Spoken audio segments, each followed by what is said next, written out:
Welcome to the Monday, April 15th, 2024 Development Review Board meeting for the City of Montpelier. Meredith will briefly go over remote meeting procedures and then we'll get started. So I'm gonna, well, you guys know the drill, Brian and Joe do. So I'm gonna share my screen. Oh, is that one? Ugh, I've got to make that small. Let's see.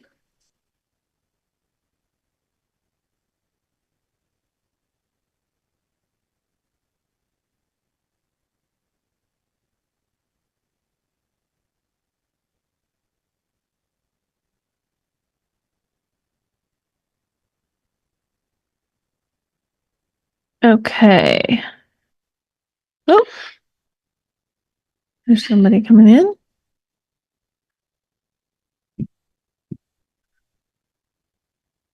Okay, so for anyone viewing tonight's Development Review Board meeting via ORCA Media, you can participate via the Zoom platform through either video or telephone access options. If you want to join the full Zoom meeting experience, both seeing us and us seeing you, you can type this link into your web browser and I'll get a message that you want to be let in and do so. Alternatively, you can dial this phone number 929-205-6099 and when prompted, put in this meeting ID. Again, I'll get a notice that you want to come into the meeting and let you in. If anyone is having problems accessing tonight's meeting, please email me at mcrandall@montpelier-vt.org. If you do log in over Zoom for the full experience, if you can, please remember to change your login name to your first and last name. For those attending via Zoom, turning your video on is optional. And for members of the public that are attending, if you wish to speak during one of the items on the agenda, please raise your hand. And when the chair calls on you, you can unmute yourself and speak. When people are not speaking, please make sure to keep your microphone on mute. This helps reduce background noise. If you call in via phone, you can mute or unmute using *6. The Zoom chat function should be used for troubleshooting or logistics questions only. If you have a question or comment about an item that's on the agenda, like I said, please raise your hand. You can do this either physically or by using the raise hand button on your toolbar. If you dialed in on the phone, you can use *9 to have a little hand pop up and we'll be able to see that over Zoom. In the event the public is unable to access this meeting, it will be continued to a time and place certain. Okay. Thank you. Is that it? Yep, I'm going to hand this meeting back over to the chair. Sorry, I couldn't see what my buttons. I was like, I think we're done, but I hate to cut you off. No. Bring that all too vital thing. And for people who come in person, if you could sign in on the sign-in sheet, that would be great. So I guess I'm looking for a motion to approve the agenda. I'll second. All those in favor? Aye. Those against? Excellent. So we have 2 applications in front of us tonight, which is great. And I think that if we move right along and just, I think we should be able to get through both of them. And it doesn't look too tremendous to me. The first applicant is 14 Vine Street, which is Jamie Hansen. Are you Jamie? Hi. You can just have a seat right up there. And he's not, this is a sketch plan review, yes. Right? So he does not need to be sworn in, correct? Correct. That is what I thought. Okay. Meredith, quickie overview. Yeah. So this is sketch plan review of a 2-parcel subdivision. So 1 parcel being divided into 2, where the 1 parcel will retain the existing structures and then the other parcel will be vacant with potential future development. Okay. And Jimmy, I'll have you describe it just a little bit. The one thing I did want to point out is that the house that is shown on that is not part of this, correct? There's like a building shown on the Now I'm confused. Which one? Oh, I don't think it's the existing structure. Which? I'm like, what page? I'm looking for his little map. Yeah, what's? Yeah, Oh, Yeah, right. yeah. The proposed house, right. That's just I a didn't- conceptual to show that a right, but I building just could wanted to be make sure there. that right, Yeah. that Yep. is, That's not. we're yeah, not there's- voting on that. We're not permitting that or anything else. And I just wanted to point that out ahead of time. Yes, it's just the That said- subdivision of the land. Jamie, do you want to go ahead and just tell us a little bit about what you're doing and what you got planned here? Yeah. Do make sure you're close to the microphone. Okay.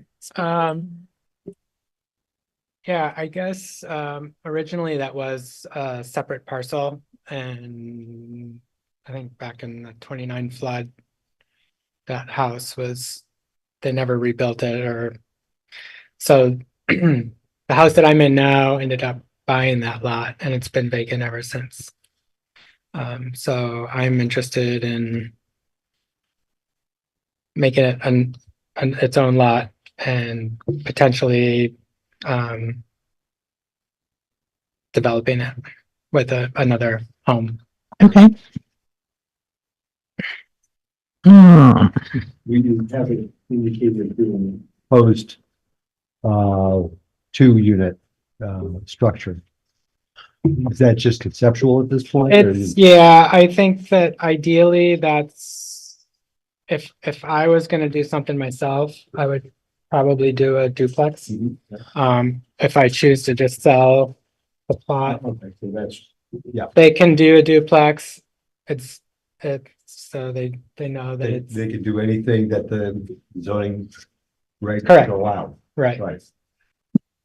So that piece of land flooded in 29, Uh-huh. when the dam was built? I'm Yes, interested in the part where FEMA or the or 27. 27. Yeah, 27. And it's just been moved out of the floodplain designation. Oh, the house has that Loma. Is that what you're talking about? Yeah. So remember, Jimmy, did you file for the Loma or did somebody else file for it before you bought? We did something. Yeah. I'm not sure exactly what. So it was. the house itself is elevated enough so that FEMA says that's what that paperwork is. The house is up above the base flood elevation. And so it's under federal law, it's removed from the special flood hazard area, but that's just the existing house. If Jamie were to put an addition on that house would have to comply with all of our existing floodplain regulations and actually be elevated more than the current house is. As would anything. As would anything new being built. Okay.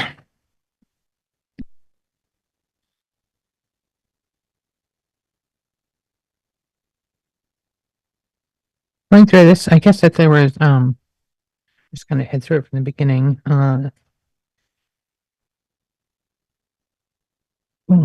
first thing that was on sort of my radar, was the parking.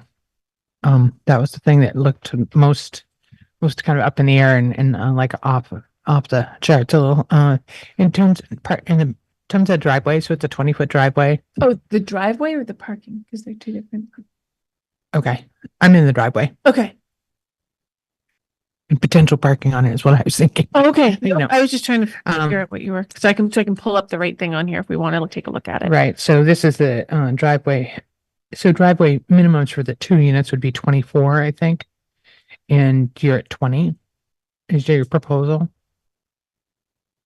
Say the last thing again. Yeah. So I think that the regulations call for 24 foot Uh-huh. and that you're proposing a 20 foot.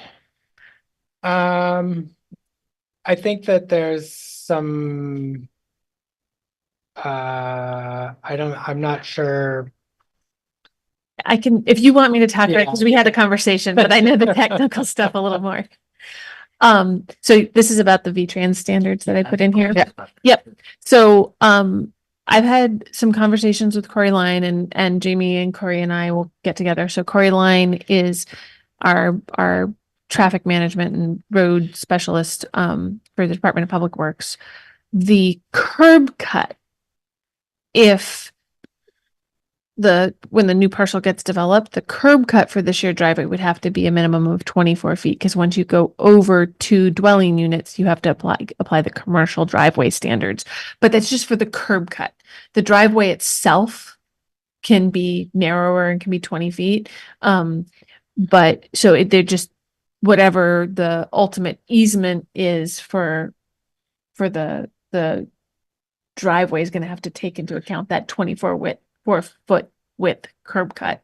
But that wouldn't have to be put in until some development happens. So I think what I just understood you to say is that if it were, for example, a single family house put on that it wouldn't need. No, it would, because it's a shared driveway. One driveway this is the serving, shared driveway. I see. one curb Okay. cut serving 3 or more residences has to be 24 feet wide at the curb cut. Right. So, I think this happened with a subdivision over on like North Street.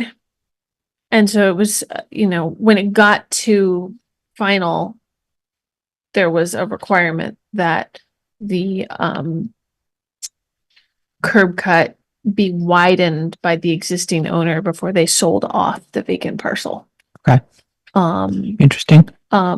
There's that, or just it's a condition of development of a new parcel that once that step happens, the curb cut has to be widened. Okay.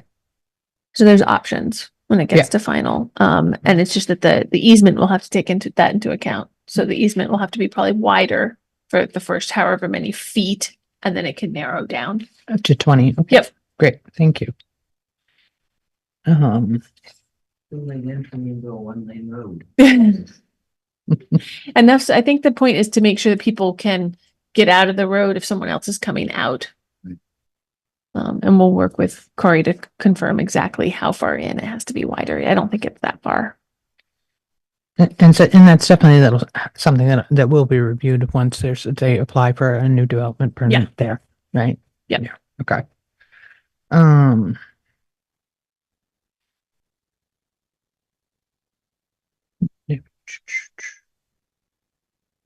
I think that's true. So traffic, I guess I just don't see that we don't need, I don't think we need additional information on adding a 2-unit house there. I don't think it, okay, so we can just kind of let that one roll.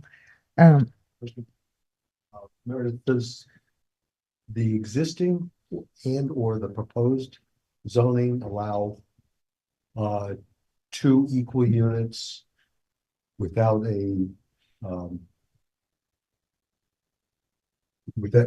our approval? So the revised zoning regulations that got adopted on April 3rd would actually allow up to 6 dwelling units on each of these parcels. It still has to meet all the other requirements. It has to meet the parking, it has to meet setbacks, coverage max, all of those things. So I honestly, and height limits, with this being the zoning district, they would have to be absolutely ridiculously small dwelling units to get 6 on each of these parcels. And then whoever that is would probably have to come back to you guys for a parking waiver, because our regulations still require 1 parking space per dwelling unit on the parcel itself, unless they get DRB approval. So even though theoretically the revised density allowance allows 6 per parcel, that would be pretty Per hard. parcel rather than Per parcel, some dimension per parcel. Tree houses for everyone. Yeah, tree houses. So it's a part of it is there's a whole bunch of policy behind it. But they're trying to make it so that those parcels that do have the room to meet all the other requirements can do smaller, like studios or 1-bedrooms, things like that, and have more variation in housing throughout. But you still have to meet the parking requirements. They didn't get rid of the parking requirements. So, okay. That is helpful. So the next place that I thought there was some question was the applicant shall design the subdivision to provide utility service to each of the parcels and underground if feasible. I mean, that whole neighborhood is above ground, right? I mean, everybody's got wires down there, I think. So it doesn't seem like that would be a reasonable thing to ask. It would be weird if they went underground just for that property and then back up. So that's more of a long-term community thing, I would think. Other thoughts about that? Electricity or utilities or anything? I don't know that we've been 100% consistent, on this. We've definitely said, they can be above ground if they've got to cross the street. Like we've never required that. Okay. I think that we'd still be amenable to a waiver for them being underground in this case too. So yeah, I don't see an issue with that. Yeah, and I think that the underground thing oftentimes has to, like we've discussed, in new developments, like Isabel Circle. Sure. Yeah. Wanted that all underground. So. Very interesting.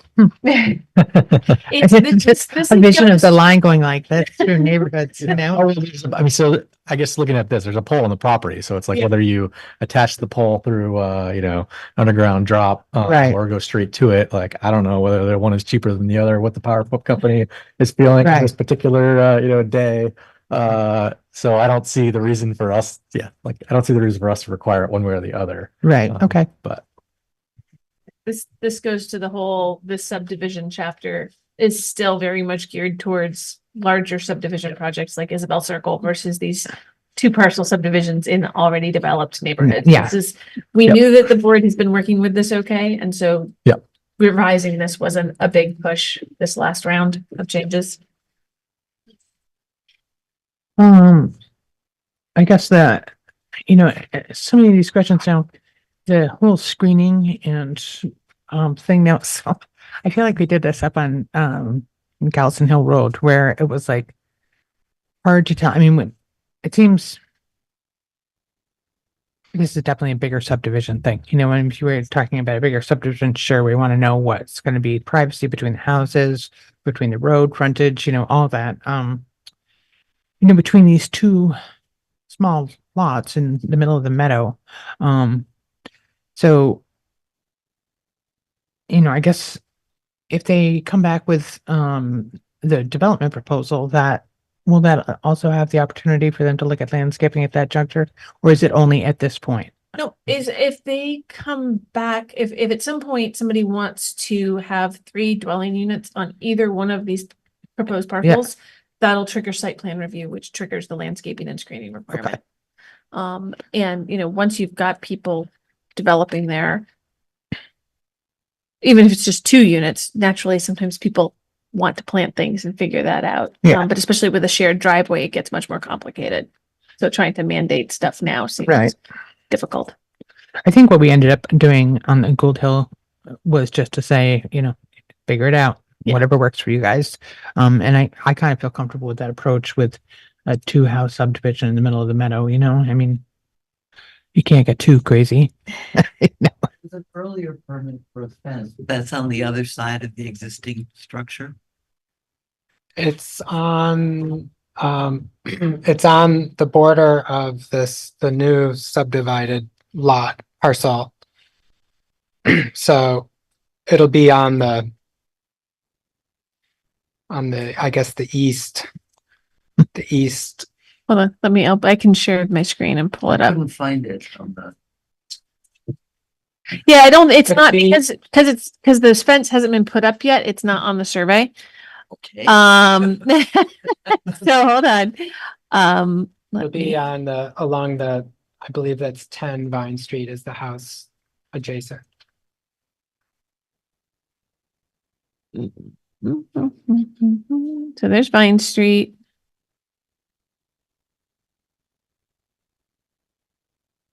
So sorry, I can't remember. It's at the bottom line. Here. Yep, that's where the fence will be. That triple hash mark there. Yep. I have to ask them to move their propane tanks. They're on my property. Right there. So there'll be a fence along here. It's like propane tanks are just. Yeah. Just sick. They're They're over. so yeah, they're just barely over. All right. Yeah, so it's on the record. Yeah, I know this is, there's just been these massive zoning changes, so unlikely there's anything else coming up soon, but it's a reminder that, yeah, it is interesting to read these all for like a large scale subdivision versus like a urban infill, small scale project. Yeah. This could be a good change for the future, so it isn't necessary to go through all the discussion around, what's not relevant. Oh yeah. No, we've Yeah. we've got it in the list. Just got it on the list. Okay.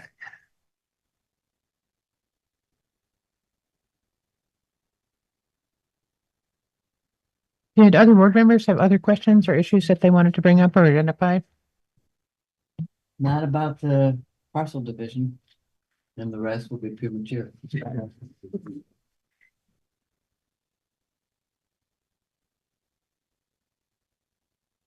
Anybody on our online Zoom here have any comments? Yeah, I think I have one question, Meredith. Hi, Brian. Go ahead. Hi, good evening, everybody. Can you hear me okay? Yep. Okay, I think that what we're seeing are parking spaces indicated, adjacent to both of these, the existing dwelling and the proposed duplex. Is that what those, rectangular shapes are? hold on, let me pull it up on the screen Yeah, again. So do you mean here and here? yes. Yeah, those are my understanding. Those are the parking spaces you've got, right, Yes. Jamie? Yeah. Okay. Yeah, that's great. I was just wondering because one of them, I just wanted to make sure it wasn't a structure, and I can see from the hatching on the plan that it isn't. So Nope, that's the existing, you can see the existing turnarounds and some of the images I put in the, like turnaround / parking spaces that are in the staff report, some of Yeah. the satellite images. okay, thanks. You're welcome. So I think that David Grake and Katie Gustafson are on for the next application. I don't know who C. Jack is. Could you? We finished this one? Yep, I'm just double checking. It looks like you're unmuted. Could you just, are you on for? Yeah, my name's Christopher Ackerman. I live on Kemp Avenue. Can you hear me? Yep, I can hear you. Okay. So are you on about the 35 College Street application? Yes. That's perfect. So we'll get to you when we get there. I'm just trying to make sure that I know who's who and who if anybody needed to talk about the application we're discussing right now. So thank you. I would entertain a motion.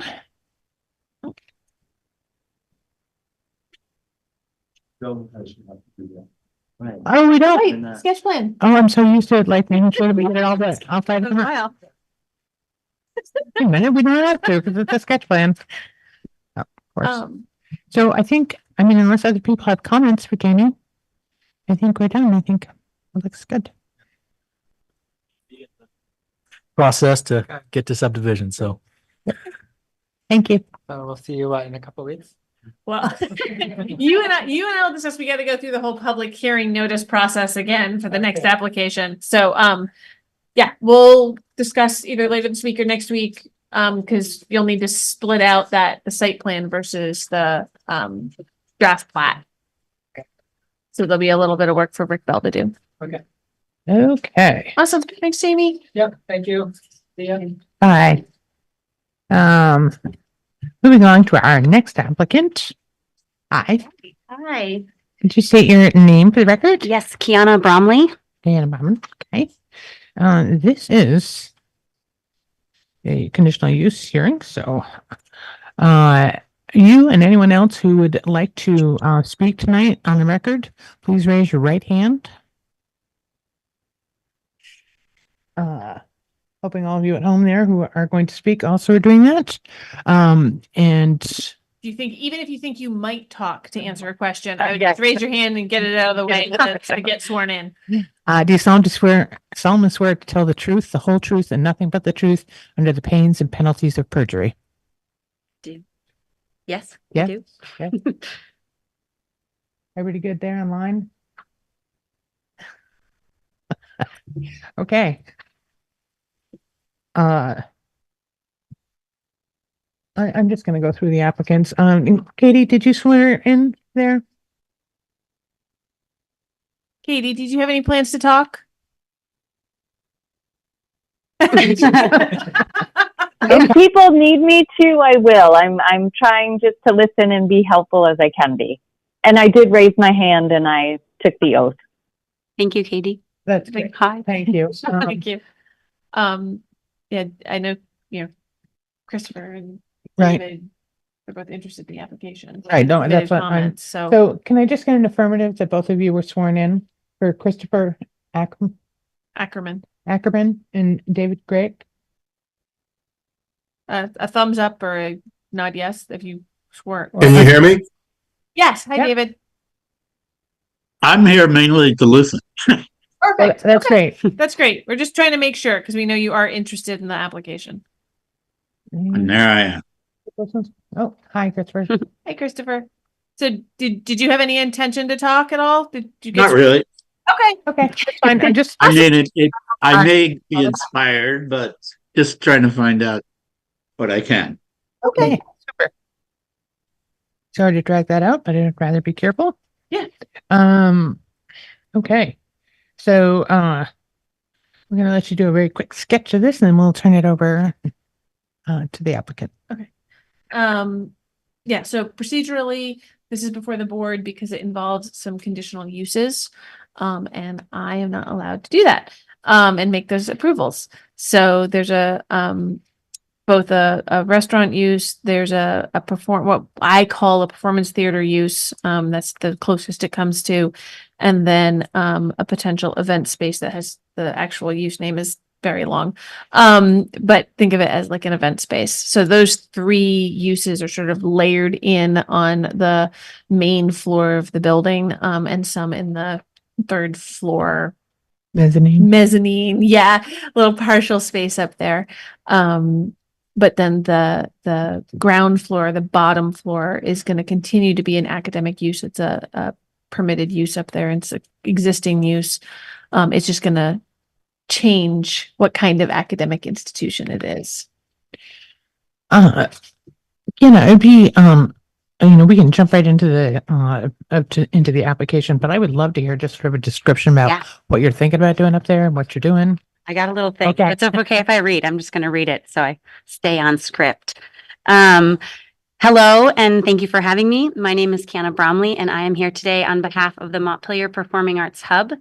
The Montpelier Performing Arts Hub is a 501c3 nonprofit organization with a mission to curate and provide provide high quality performing arts education for the Central Vermont community at a professional performance venue. The organization is under contract to purchase 35 College Street on the Vermont College of Fine Arts campus. The building and the location are a key feature and driving component of our business plan. The building's size and location provide critical advantages and opportunities to meet our mission statement and create a sustainable nonprofit business model.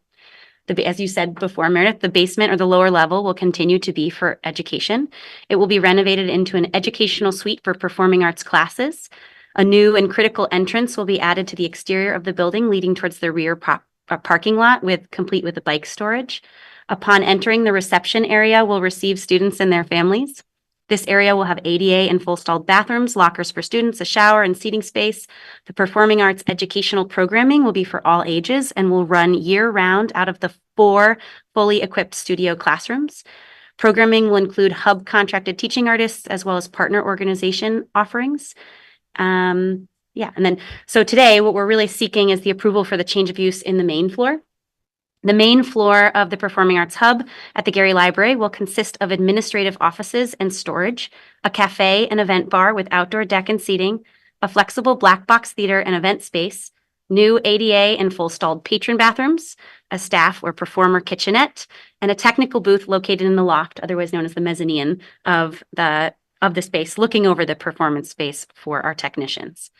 The performance space will include a full ceiling lighting grid with LED stage and architectural lighting, portable and arrangeable riser systems for audience seating and stage arrangements, portable cushioned seating, assistive listening technology combined with professional audio systems, masking curtains, and acoustic management, as well as full audio video capabilities to support a wide range of uses.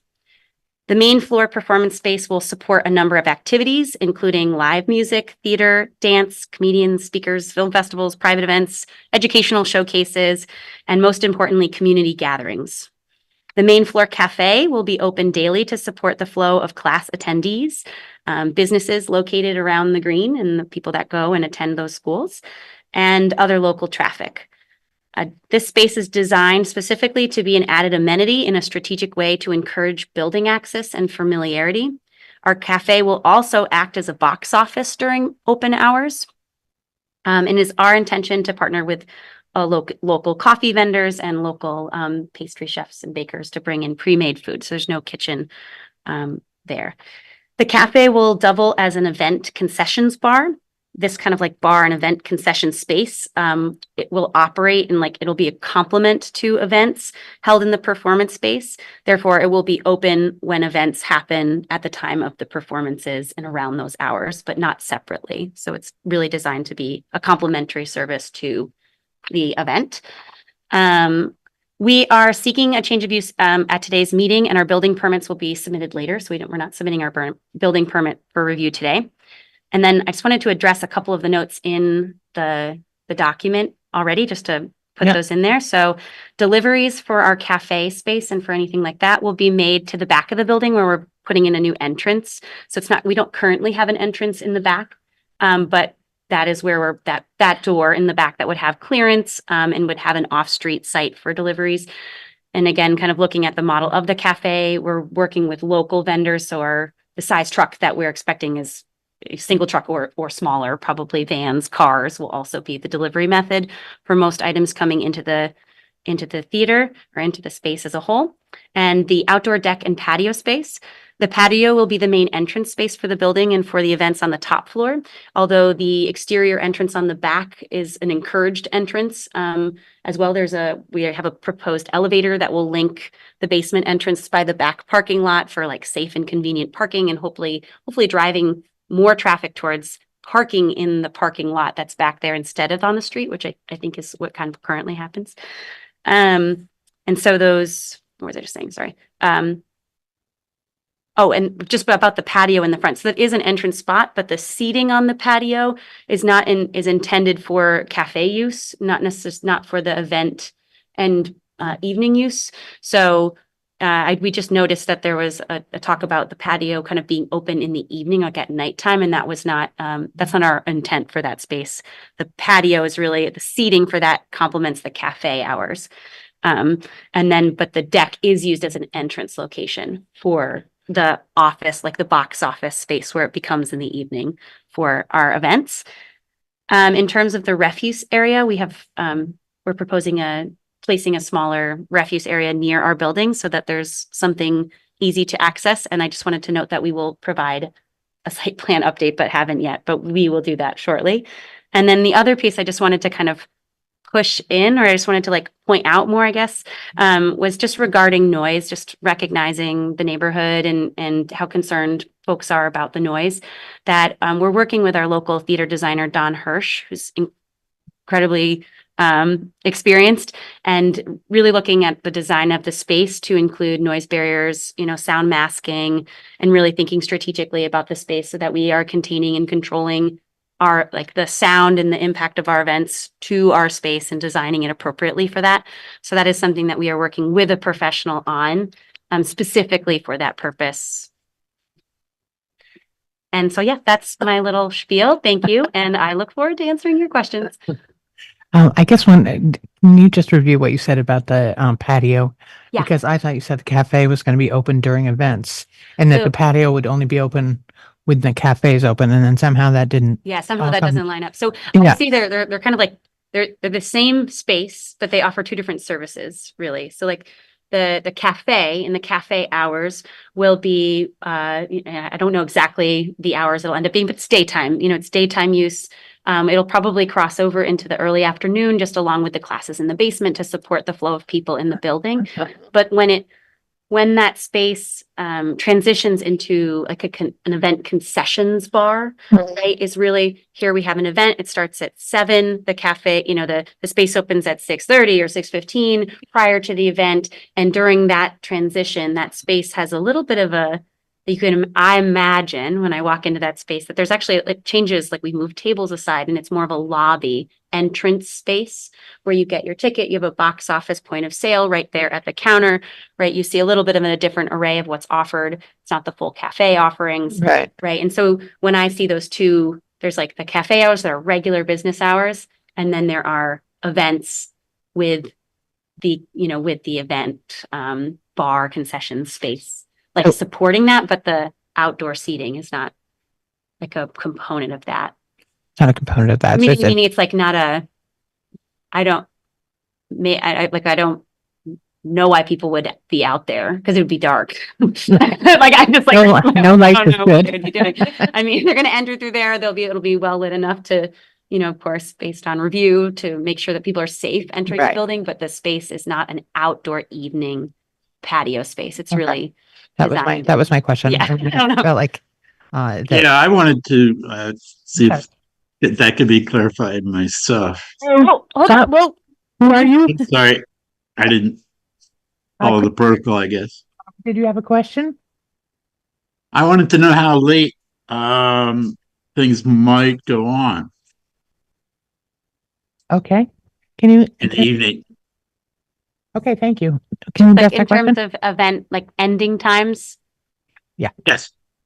I mean, I cannot imagine a scenario in which they would ever go later than midnight as like the latest, but that is not the zone we would be looking for to end. Like I would imagine most people, including myself, like to go home in the evening in this area. So I'm much more imagining, performances starting at 7 or 8 and being done, after 9. So I think there's a variety of scenarios. I don't have the ability to, I think, to like promise a certain end time. Like, does that make sense? Like Right. That's the typical application will be a 7 o'clock performance, 7:30 performance, 8 o'clock, just kind of a very typical time that you would see other events out in the area. It's not designed, again, we're not opening a bar to be like a late night space that you come to just for bar use. You'd be seeing something very specific, and then the show would be over and you would go home. And is there going to be a bar in there? We just gotta keep this. We can't just have open conversation. So that's all. I'm sorry. I don't know how to raise my hand on here. See you. So, and they'll be wave your hand and we can tell. Yeah, Okay. We'll be able to see you. Usually Okay. board members ask a bunch of questions first, and then the chair will ask members of the public Got it. pipe in questions that haven't been answered yet. Just in the hopes that we can get most of the questions answered this way. Kevin, go ahead. The question, and maybe you could restate it again. Yeah. If the Barry Opera House is a useful comparison. Yeah, I would use any of our, performing arts centers across Vermont as an example of season timeline and starting. So Barry Opera House would be our local space. I mean, obviously it's a much larger space, but in terms of the times of performances and things like that, yeah. So am I right in understanding that there is one main space that is a multi-use space? It probably now holds the stacks. Correct. Okay. There's currently no stacks in the center. They're all around the outside, but there's this beautiful, it's like about 50 feet by 25-foot room. So And that's the room for the events. fire marshal's capacity for that. We have not had a fire marshal through for that specific application. And And if we have, I'm going to see if anyone remembers if we have. I'm looking around at my friend. But I mean, Michelle yeah. will give you that capacity. I can't remember what she said it was, though. What the building inspector said. Yeah, The it's capacity is significantly lower than Alumni Hall down the street, which is also an event space on the same campus. That's the Modern Cube. No, it's No, the really large one at the end with the I've columns. been to events on the second Beautiful floor space. there. Can hold a more than double than this space. So in terms of size, it is a smaller venue size. We are looking at, and will definitely be below our fire marshal number, but our seated capacity on our riser systems will be 97, an audience of 97. And then when we're standing, our seated size, that's where we need the fire marshal, like the standing piece, but it'll be like 150 to 200 would be in the standing room only kind of setting. And that would be the absolute maximum that we could have. It's interesting that, that space is double, or it's half the size of Alumni Hall. I think that kind of adds a nice perspective to it of like, I mean, you guys have seen the inside of that space relatively recently. I mean, it's very pretty. It's nice. And it's not huge. No, it's not gigantic. And it's, I think this sized venue is what's really needed in the, I mean, if I'm going to go my business pitch, like it's really needed. We are a small community and we have a variety of wonderful performers, but not all of our performers draw crowds of 600 to fill the very opera house, or some of ours pull more than 50 and they can't crowd into a local bar downtown. And they want to see. So it's a kind of like a mid-size, like small, but appropriately sized for our community performance space to hold all of our local, we really are looking at like a lot of partnerships with our local organizations and companies and groups that already are collecting and creating work that we want to watch. Okay. I guess, I mean, my thing that I was worried about most about with that, was the outdoor patio used at night. I mean, that just sounded like that had the potential to be very loud. Yeah. And it's funny, I hadn't even, when I read it, I was like, oh, I didn't even, it's not in our picture to have that be an area of like evening outdoor engagement. Like it's really a patio to enter and have a view of the green, to have a place to sit and drink your coffee. And to have that entrance location that's like accessible and helps bring us towards that side of the building. The deck helps expand into kind of a critical space to kind of where we need people to flow into the space to have it really function really well. So super. Yeah. Other questions? I guess somebody, was that you, Wakeling, Kevin? Just checking. good peripheral vision. Yeah, Catherine. Yeah, and I may not use the correct terminology because I'm blanking on it, but can you speak a bit about any coordination with the condo association, a parking lot sharing or other coordination you've begun thinking about? Yeah, I mean, I can only talk in the this will. I'm not a part of the homeowners association yet.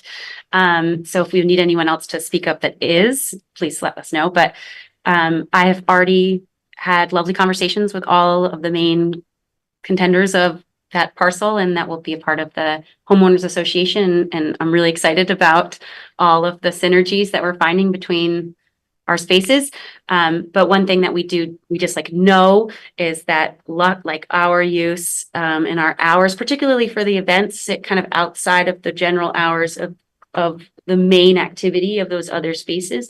And so that allows some super flexibility to be able to say, even though there are enough spaces within the parcel for us, we can even access the additional spaces that are unused during the times where those businesses are in lower hours or off-peak moments of their business. So I think there is goodwill and good conversation starting, and then we would absolutely be working together as a HOA collectively to talk about the use of the spaces. And I would very much imagine that if Alumni Hall were to host an event, that would be a part of a conversation between both of us, right, about the use of all those shared parking spaces and how we would line those events up to be, to use those spaces appropriately. Mm-hmm.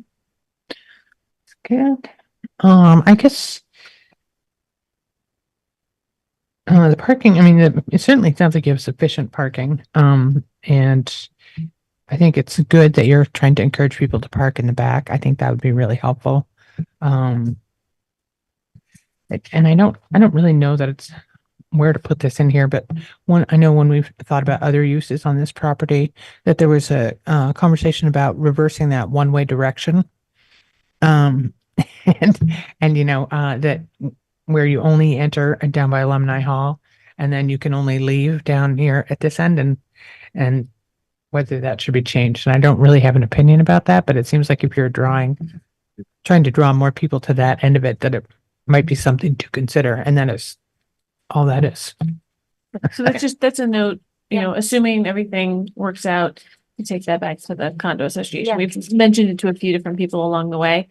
And I do know that Department of Public Works, I think, if I remember correctly, they were fine with that, what's currently the exit only becoming an entrance only. The key thing is it has to be one-way traffic. It's too narrow to have two-way traffic there. So it either has to be an entrance or an exit. But when they were looking at how the traffic flow was, I think last time this was reviewed, they were okay either way. Okay. But it is something to think about when you're talking to other people who use the parcel. Do any other board members have any other questions before I open this up to people of the public? Okay. Christopher. Ah. You have some Thank questions? you. I'm just trying to get clear on, you talked about the back entrance, I think, and patio. And so I'm basically it's right behind our property here, that part of the college. And so it's very close. And I'm just trying to get a clear take on whether there will be people out there.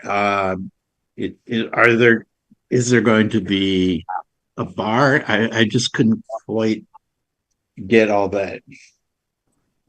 So Christopher, can you see the share screen that I just put up on the? Yes. Yes. So do you mind if I do a little bit here? Absolutely. And then, so this is the floor plans. Mm-hmm. And I'm going to go to the main level here. So this is the current entrance to the library, right?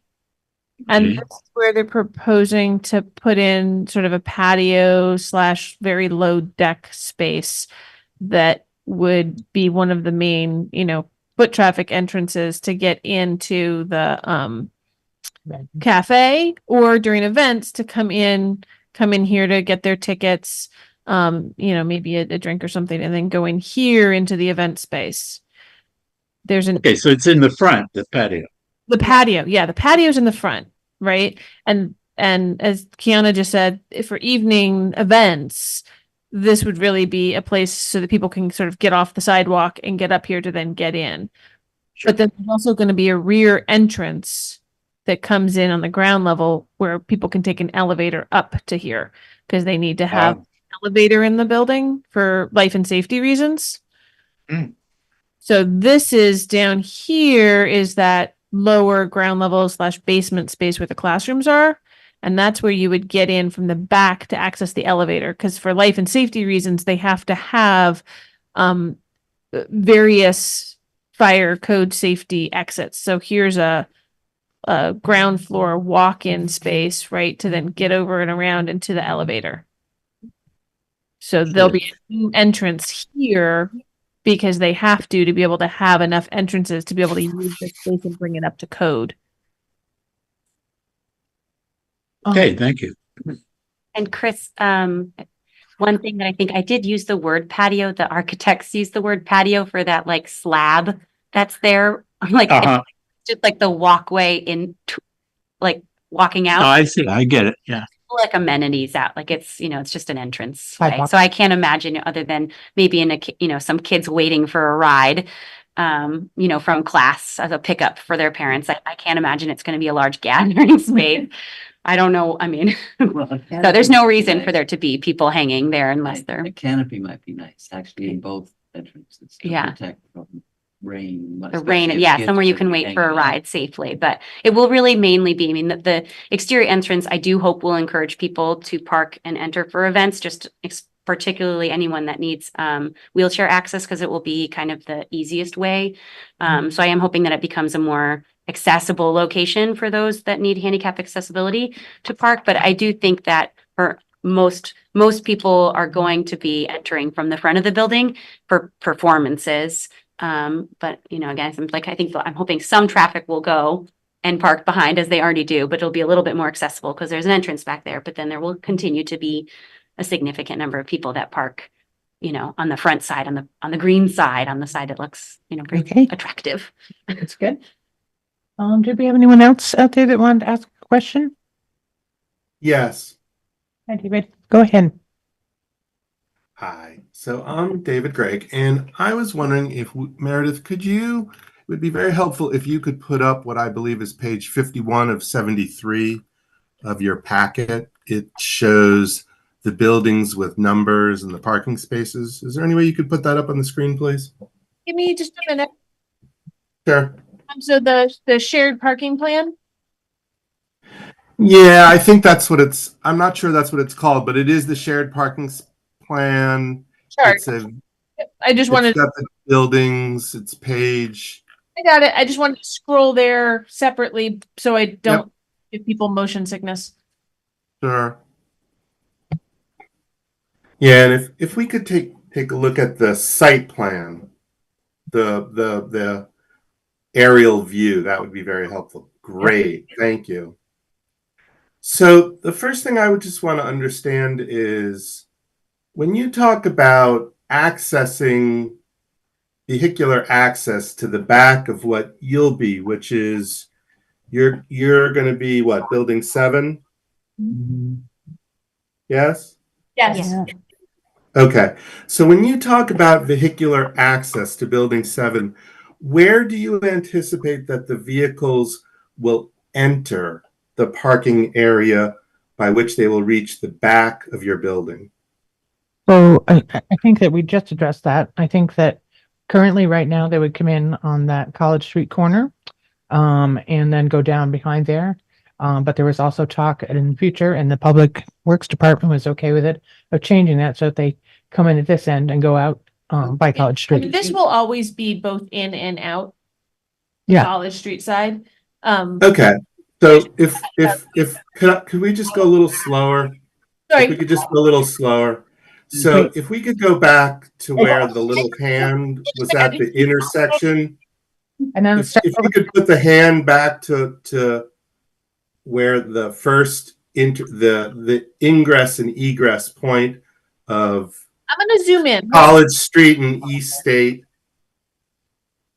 College Street and East State I can get. Yes. So right. Yeah, just if you could just put on the first access point that the chair, I believe, was saying had already been addressed. I think if we give it a name or a number, it'll help our conversation. So if you could put your hand, see where East State Street actually right there. Perfect. So if we could just, for the purposes of our conversation tonight, just call that the access point 1, okay? And then the other access point on the opposite side of that island, right? If you follow the red line up to right there, exactly, that would be access point 2. I think that would help our conversation. So our experience is that by and large, traffic will enter and exit onto College via access point 1. And I'm assuming that's going to be the basis of the operation for the arts facility. Yes? I guess I don't feel like that has been specifically determined in this case, and it's not. I don't see that has traditionally been access to all of the buildings there, and I don't see why that would change in this instance. Well, fair enough, but I still would like to explore the use of it in concurrent with this application. It's relevant to parking, traffic circulation, and it will lead us to the discussion of character of the area. Is that okay? If we can be brief, yes. Well, I'm going to exercise my rights so that hopefully we can resolve issues this evening. It would be truly unfortunate if, in an attempt to expedite this matter, it ends up actually slowing it down. So if we could, I'm just trying to understand that access point 1 is going to be used by delivery vehicles, and to the extent that patrons come and go in the evening, my expectation is that if they're parking in back, they'll certainly enter via access point 1. And in the present scheme, they could exit via the one-way exit down at building 7, but that if people are parking down adjacent to building 11, then they might choose to depart from that area. That all makes sense to me. I'm just trying to understand if that's the expectation. Yes? I'm sorry, is there a question there? I mean, I think I. Yes, there is a question. I'll ask it again. I want to know if the expected traffic pattern by the patrons of this facility will be entry via access point 1, departure via the one-way access via point 7, or if people are parking down adjacent to building 11 or behind building 10 even, there's a reasonable expectation that some of that traffic is going to both enter the parking area and depart through access point 1. Is that a fair assumption? Yes, David, I think that under free will of parking habits of people, that we can assume that people will make their choices. But I also think that it is true to assume that, like the events happening that are currently happening in number 7 and on the other places in our parcel and on campus, that the parking traffic would be very similar as is to it is right now, in the sense that the people access the space would be the our community currently accesses and maneuvers through those parking. Right. So now let's talk about the timing of those movements relative to your evening performances. Do you think patrons to your evening performances, which I think you said won't normally go past 9 or 9:30, but which could go as late as midnight, do you think that some of those people are going to be parking adjacent to building 11 in that area where the hand is right now? Similar to those events that happen at Alumni Hall that I attend throughout the year? Yes. Okay. So there's going to be some increase relative to your performances. You'd like to think that they're going to end at 9 or 9:30, but you would like the flexibility to have a cutoff date as a permit condition. I think I'm hearing you say you want to go as late as midnight, or am I wrong? Would you agree to a permit condition of, let's say, your performances end at 11? David, could I just remind you that you need to address the board and that you're not actually the way it works is you don't directly address the applicant. Well, consider me to be addressing the board, but the information I need is from the applicant. So I would encourage this free-flowing conversation and sharing of information, which is just explain to me what are the impacts that we can expect to experience. That's all I'm trying to find out. Okay. So if you can address those questions to us, we'll make sure that the applicant addresses them. I think I just have a question before us going further. So we have a current traffic plan for the college. Not Wait, traffic. Who's speaking? Wait, there's current operations of signage, and someone's going to go use a building. There's a current plan. So I guess I'm not all down to have this discussion until midnight, but maybe you could enlighten the board on sort of how you see the changes that are being proposed here really changing the current sort of use and traffic in the college. I haven't really made that connection myself, so maybe I'm missing something. Well, I'm trying to find out the traffic. I'm trying to find out the impacts. That's my whole point. I'd like to know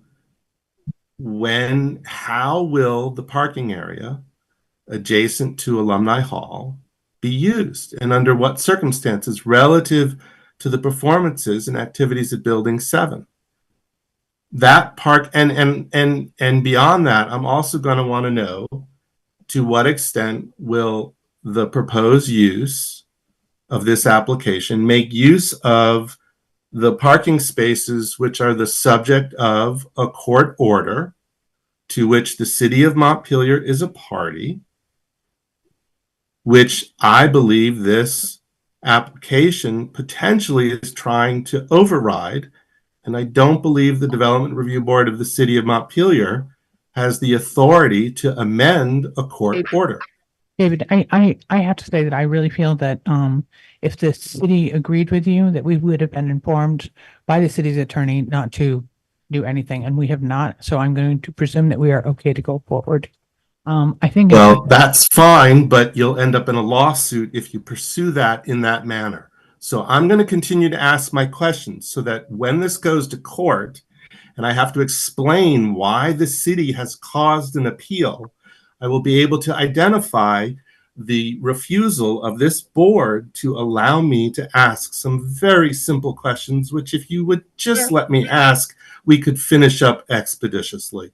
But if you're going to prevent me from doing so, you are guaranteeing that there will have to be an appeal. And I'm doing my best to avoid that. So could I please just ask some questions of the applicant, get some information out on the table, and then we can be done with it. Okay. You are asked to address the questions to the board. That is the procedure that we use. Oh, I'm going to say the questions and I anticipate the applicant will say the answer. Okay? Do you want to do it that way or not? Because you're just going to guarantee an appeal. And I don't understand why you're being so obstinate. It's ridiculous. There's a process that we use here. It's not a willy-nilly thing that I came up with on my way here. I mean, this is something. Well, and that we whatever. I'm just telling you, the sole result of what you're doing is going to be an appeal. And I feel really bad for the applicant that you're insisting on forcing an appeal when there's some very simple information. So I'm not going to argue it over it anymore.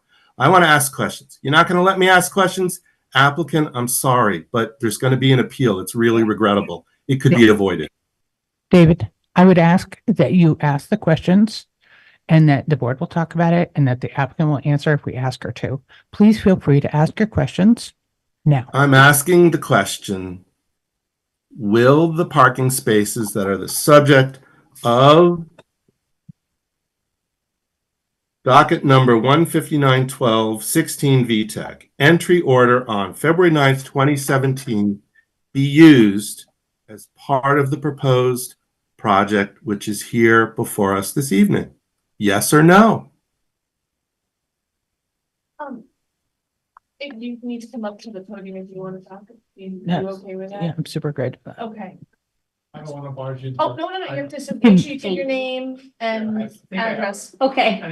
Okay, so just state your name for the record, please. The other. I'm with JL Davis Realty. I'm assisting the college in the sale of the property and real estate advisor. In answer to Did the person state his name, please? He did. Was that? Can I hear it again? Okay, you want it? Did you hear him at all, David? No, could I just hear his name again? Jeff Nick. We've met before. Hi, Jeff. How you doing? Jeff, Good. have you been sworn in? Did Yeah. you swear yourself in? Thank you. Go ahead, Jeff. Okay. My thought is human nature tells us that when there's an event here, the people will seek the closest parking space to that front door. And so my guess is the parking lot David's concerned about will be the least used. And they're going to have on-street parking. There's parking across the street around College Hall. People will find the closest parking spaces to this front door. That's my thought. That might help. Or the rear. Okay. Right. Yeah. And it is all shared parking so that there's an agreement within the condo association that it's shared parking. The hours that we're talking about here for the library, for your use, that's going to be the kind of the off-peak hours. So the parking spaces will be freed up closest to the event. Yeah, and I mean, it's noted in the shared parking plan that Harris Hall's 20 parking spaces are deeded spaces. So I don't know how that's reflected in the condo association documents, but I'm sure that's in the condo association documents somewhere as to which spaces are deeded. If they're Okay. deeded, they're going to be Harris Hall does have the use of the 28 spaces right. closest to their front door. right. So those Yeah. are part of the deed. That's part incorporated, is my understanding, in the condo association plan. So how the rest of those spaces are organized isn't necessarily the board's, as long as there's enough space for the Yeah, use. we've already approved the parking plan up there. Yeah. The parking plan is approved.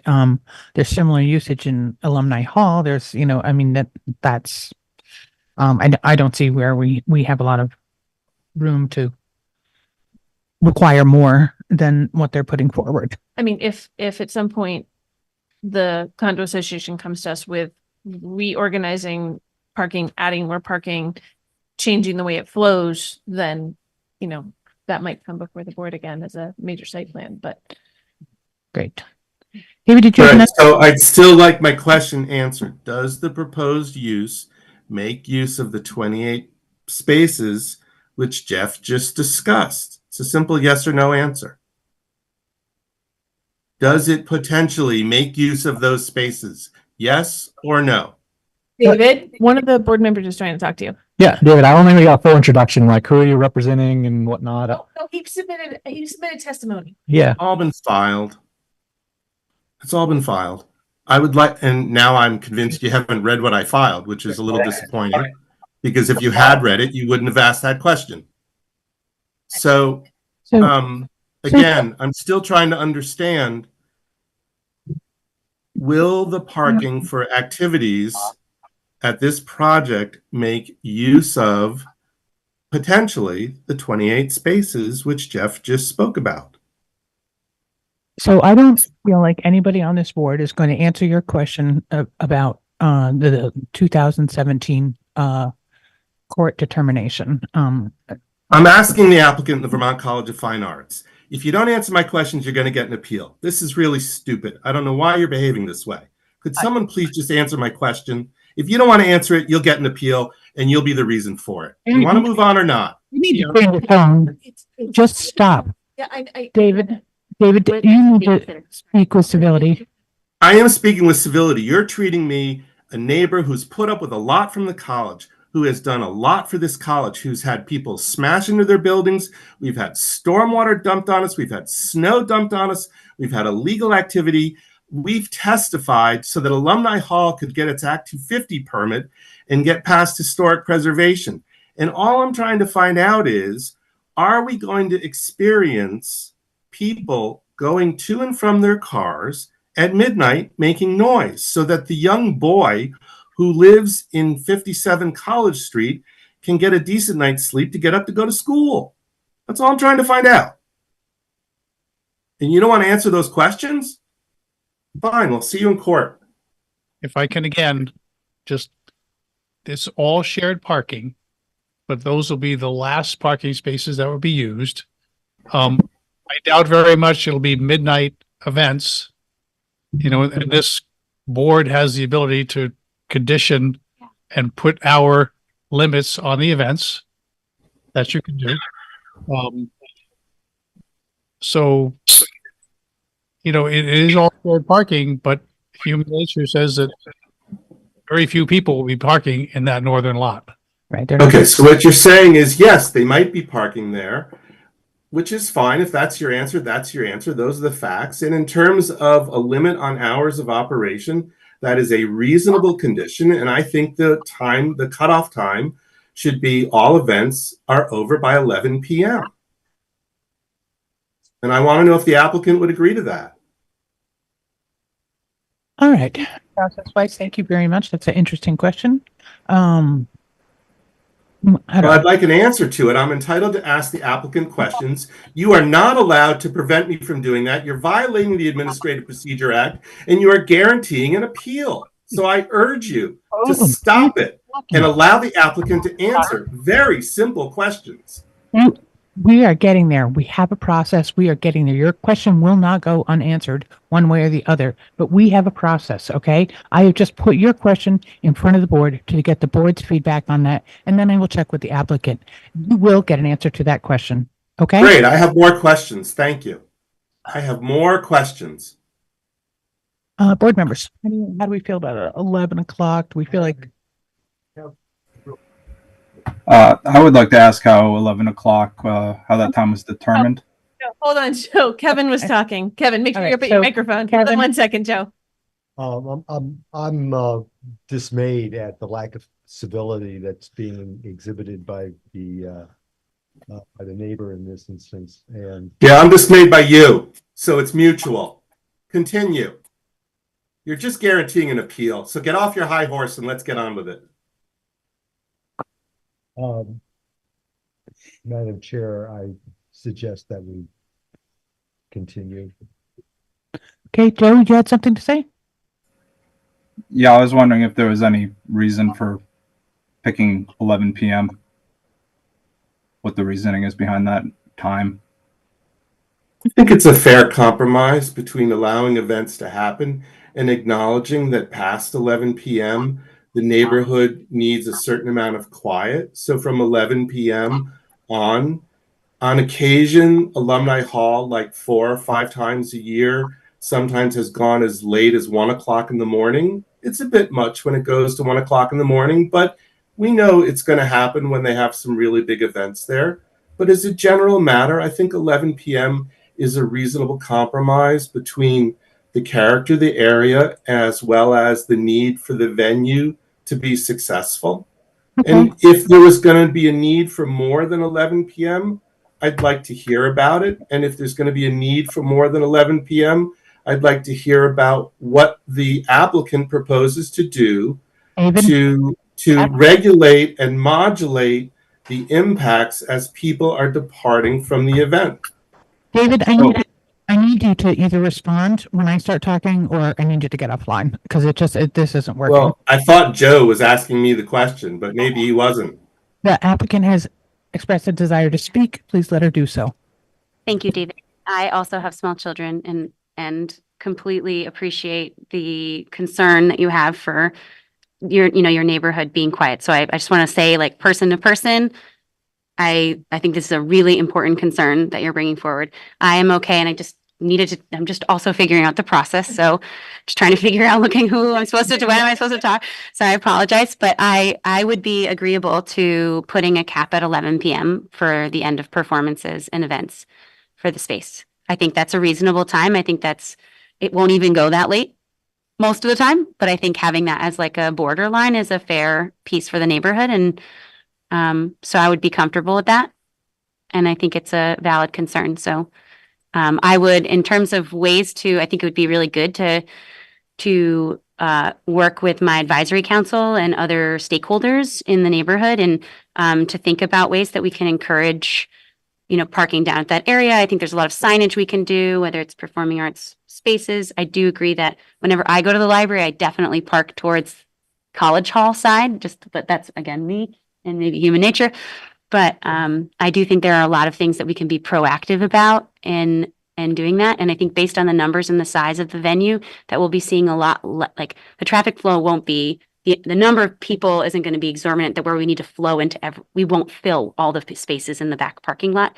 Everyone would have to come in their own car. No one would have to walk and more to even reach the capacity of the back parking lot, and no one would park on the street. So I think, like, in terms of numbers and ending at 11, and that I think we can do a really good job managing the sound. I know this space, and I'm just going to say this for you, David, but like this space is not designed to be a wild and crazy space. This is the community space. I mean, our partners and the people we're bringing in are folk musicians, they're chamber choirs, they're a local artist. There's a theater group. There's most of the showcases that are happening are coming out of our educational programming. So it's kids theater. And, I just think in terms of like what this building is and what we're trying to propose and our mission is less of what I think is being described as this like wild concert venue with drunk people everywhere. And that's not what I mean, there might be a single night like at Alumni Hall where we do have a band where people are, enjoying themselves, adults together in our community together, which would be amazing. I'm an adult in this community.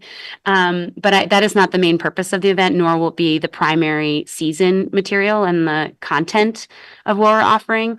So, I mean, I think just to assure you as like someone that lives right there, like this should be a beautiful thing in that neighborhood. It should, it should be producing really wonderful ways for the community that lives in walking distance to connect and have access to art. It sounds like a very good thing. So I just want to say thank you for your concerns. And I'm sorry I haven't just butted in, but I'm also just figuring it out. So So thank you. I think it sounds like you're okay with the 11 I'm o'clock. okay with 11 I o'clock. don't think I anybody that's on the very board has reasonable. any problem with 11 o'clock.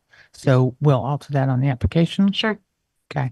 Does that work, David? Kiana, thank you. Kiana, I appreciate you hearing me out and understanding that I know your intentions are wonderful and I wish you all the success. I can tell you from having observed over the years that people will behave the way people behave, and there will be instances where people will misbehave, and that's okay as long as you're responsive to those instances and realize that we have a shared usage which requires a balancing of everyone's interests, which is to enjoy their properties and also get a good night's sleep. So 11 p.m. is great. That will take care of a lot of issues. And I really appreciate you agreeing to that as a condition of your approval. Of course. Thank you, David. Do you have other questions?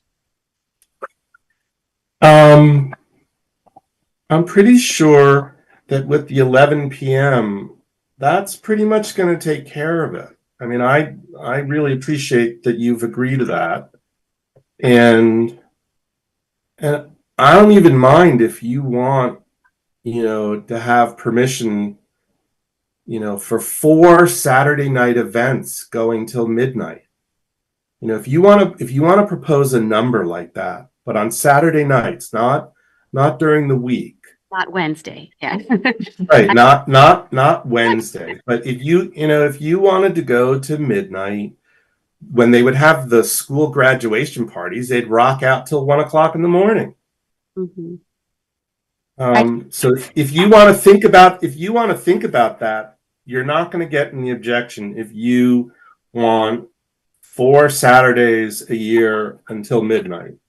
The other thing that I'm unclear about is your organization buying the building, or you going to have a lease agreement? Great question. We will be, sorry, I know we're avoiding, we'll be buying the building. Our goal is to purchase the building, David. Okay.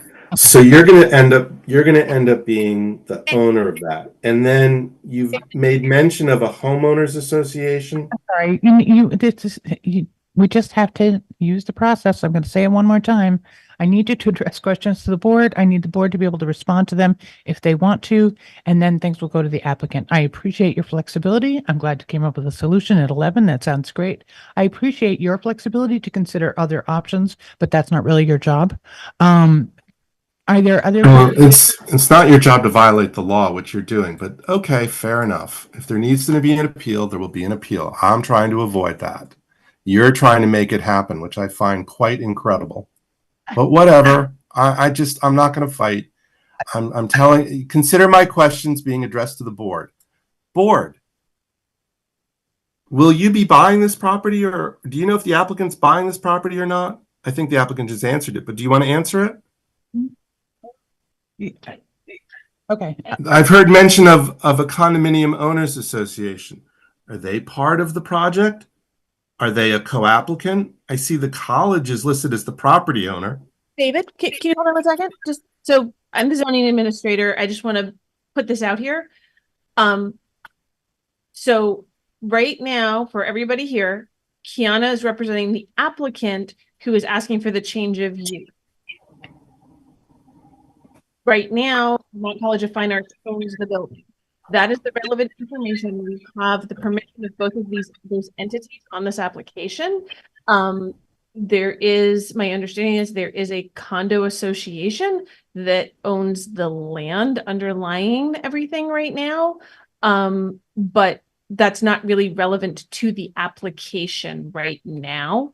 Really, Meredith? Because Judge Walsh has ruled that permits issued under Title 24, Chapter 117 run with the land. So I think you're talking about issuing a permit which is going to run with the land, but yet you're telling me that the owner of the land is not an applicant. I think you're setting up reversible error. Do you want to go down that road? You want to go down that road? David. Do you want me to cite to the case? Do you want me to read it to you? David, no, we don't. You can't just keep running over somebody when they're talking to you. It's just not how it's done. It's very hard to communicate. It's very hard to make communications work when you only hear as much as you want to hear, then you start to talk and not let Meredith finish. Yeah, well, you're just pontificating and it's kind of boring. So let's move on. Okay. I'm telling you, you're committing reversible error. You're forcing an appeal. This permit will run with the land. You need to have the landowner as part of this process. If you don't, you're forcing an appeal. I don't need to say it again. Do it. I dare you. Do it. I dare you. Board members, I'd like to just have a little discussion about this if we could. I mean, where's the cutoff on whether people listen or don't listen and how we take testimony? I think we're at the point where we can say we have solicited and received public comment, and we're just going around in circles at this point and close the public hearing. Other thoughts? I mean, are there any other, well, yeah, but does everybody have the information that they need to answer all the items? Does the board, I don't close the public hearing until that's confirmed. I'm feeling that there's a lot of tension between David and the board, but I am feeling like I could answer David's questions and maybe and get them answered. So if we were willing to just allow him to address, I won't answer if I can't, but could I answer his question about? No. Not something. Okay. A civic organization. Yeah. Right. I am totally in agreement with that. I mean, we can put up with a certain amount of disruption. Nobody's going to talk. If we get into threats from whatever person or whatever direction. Okay. Overstep. If there's a need for direct back and forth between the applicant and the interested party, I think the best place for that is sort of outside of this venue. Right. And maybe, coming to revisions to the application to be presented, and we would continue, this evening. But maybe I'm wrong. But that's if the board members feel like they don't have enough information to address it, right? If the board has questions. Right. I guess that was my response to if the applicant wishes to engage with citizen on what's going on that could be our best path forward. May I ask a question about the appeal process? Sure. For a nonprofit that is desperately trying to raise enough money to make this community asset happen in a short period of time, what does that appeal process do to our ability to pull that off? And to our ability to pay for the lawyer to defend our side of this? When it doesn't feel like an argument between the Montpelier Performing Arts Hub, it feels a little bit more like I'm just trying to figure out where an unfortunate dichotomy between the board and that person on. Yeah, I was trying to figure that out because that's where I am. Right, that the way forward is to continue this hearing.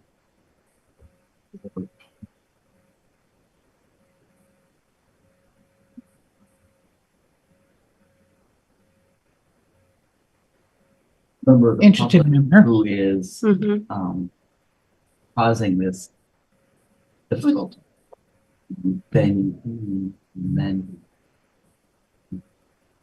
if needed. Okay. So I'd like to have just one more shot at this, David.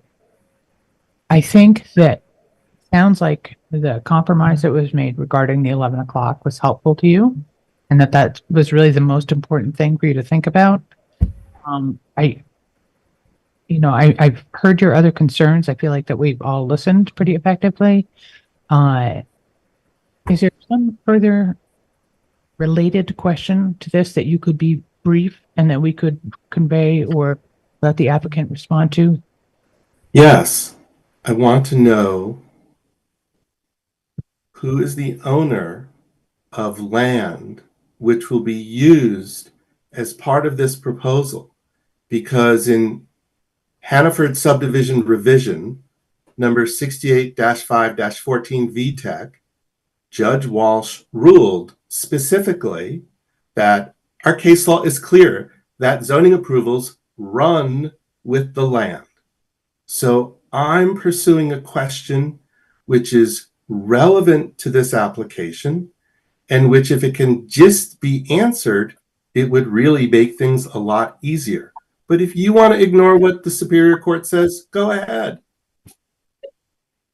All right, I guess I'm going to do two more things here. I'm going to let this gentleman speak for just one quick moment, if you would. Yeah, because Jeff may know better than I do, just because I don't necessarily have all the timing correctly on when the condo association took ownership and who has the right to sign for the condo association, because it's not something I have the information on. So the condo association was created just a few months ago. Okay. Okay. They are aware of this application and this use proposal for the building. The college is in fact still a member of the association.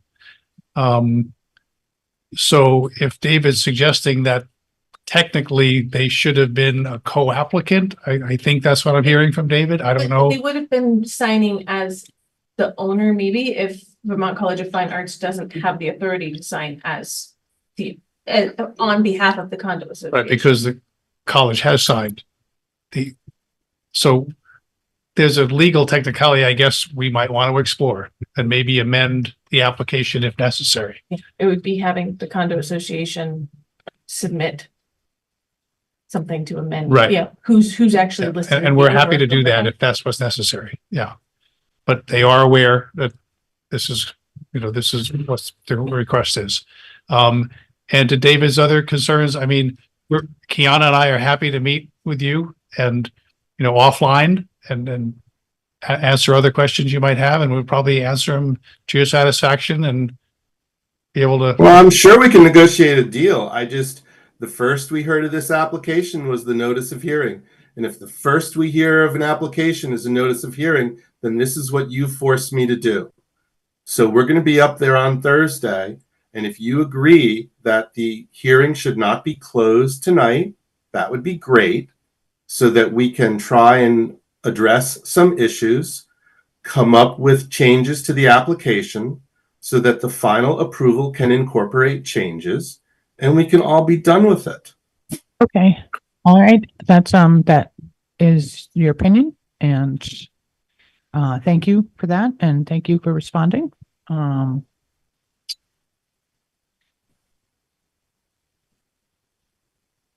I guess I'm interested in knowing whether other board members feel like they have all the information and what we to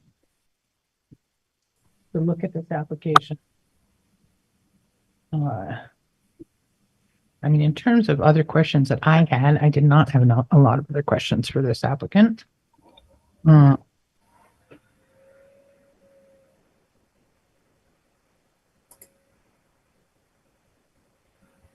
If it Joe has his hand up. go ahead. I'm just wanted to say that I really think that we should defer to the applicant in any kind of decision that we make tonight. I would hate to vote on something, thus angering certain members of the public into trying to torpedo something based on technicalities just because. It's not torpedoing. You're offensive. You're offensive. You're defaming me, and I won't let that happen. You have no business saying that. I have legal rights on behalf of my client. How dare you insult or impugn our motives? You are ignorant, Mr. Kiernan. You are ignorant. I'm gonna have to mute. You are ignorant of the law, and I will not. Well, please don't. That's great. But that being said, right, whatever the applicant wants us to do in this situation, if they want us to vote on it, postpone it, whatever it may be. Kiana, do you need a minute or two? No. It's fine. Okay. Okay. Yeah, I get what you're saying. I don't think unless there's anything wrong with your schedule of what you need to do here, So that, um, so hold on one second, just Yep. so that everybody's aware, right? So I'm sorry, I've got to find my agenda. Here. Like things got Here. so the next meeting is actually in 3 weeks because April has an extra Monday, so it would be May 6th. I do not have any other applications, so this would be the only thing on that meeting night would be continuation of this. So just so that Kiana, so that you and Jeff are aware. Oh, yep, hold on. Yeah. I guess Yeah. question might be timing. Yeah. So June, let's just say May 6th. Mhm. And then you render a decision, and then it becomes final. When the written decision, decision, and then there's a 30-day 30-day appeal appeal period. period. So that brings us through the, I mean, I have to write the decision. It's usually pretty quick these days, so it probably, I would factor in a week because I have to write it, has to be Right. reviewed, signed. until April. So hold on, let me just look. So May 6th, so say May 13th. So then 30 days from 13th. Yeah, it's like mid-June when it would be appeal period would be over. And depending on, conditions, hopefully I'd be issuing the permit at the same time as the decision. Okay. Assuming that it all. Yeah, that works. Okay, I would prefer to wait. okay, have a chance to meet Yeah. if need be. So we'll put you Okay. first on the agenda for the next meeting. Yes, thank I move that Mr. Kiernan be recused. I'm asking the council, the DRB, to recuse Mr. Kiernan. He has shown an ignorant.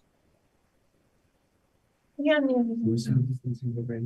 David, I don't know whether you picked up on any of that, but the applicant is going to actually wait until the next meeting, which is May 6th, and has said that she's interested in speaking with you and working things out. And it sounds like there's a lot of great potential for that to happen. So I encourage that to happen, and we will look forward to seeing everybody at the May 6th meeting. We do need a motion. I know, I'm getting there. Sorry. Can I have a motion? Too close to that. Yeah. Can I have a motion to continue this hearing So moved. to the, I move that we continue this hearing until the next regularly scheduled meeting of the DRB on May 6th. Second. all those in favor? I, Aye. Aye. Okay. I would, Brian? State opposed. Hmm? Ask for the. Yeah, I will. I'm just trying to get my votes here. Brian, did you say aye? You're muted, Brian. If you're there. All those not in favor? All those opposed? Okay, hearing no opposition. I think we will continue this hearing until the 6th. Thank you very much for your time. Your project sounds very interesting. Thank you. And Thank your you. patience. Yeah, welcome to public process. Yeah. I will be in the office tomorrow. If you guys have any specific questions or anything I can assist with. Thank you. Yeah. Okay, good luck. Okay. So other business? What is, no, we have the minutes to approve. Oh, so I'm sorry. The minutes from the April 1st meeting, I believe, is what's up on the block.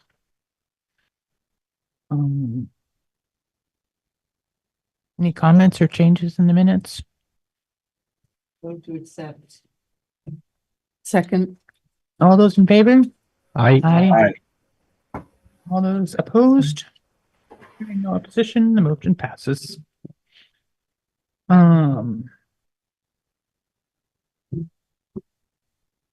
Okay. Anybody else? Other business, other things we need to talk about? I mean, I think this was a little bit of an interesting thing tonight where it was very difficult. And I'd motion to adjourn. huh? We still have, don't we have, to go through the process of, Oh, that's a reminder to me to do my sheet, because I have to do that. Which, Um, do that. Sorry, Chair. Move to adjourn. Awesome. All those in favor?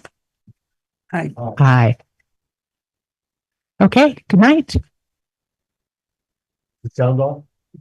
hold on. Good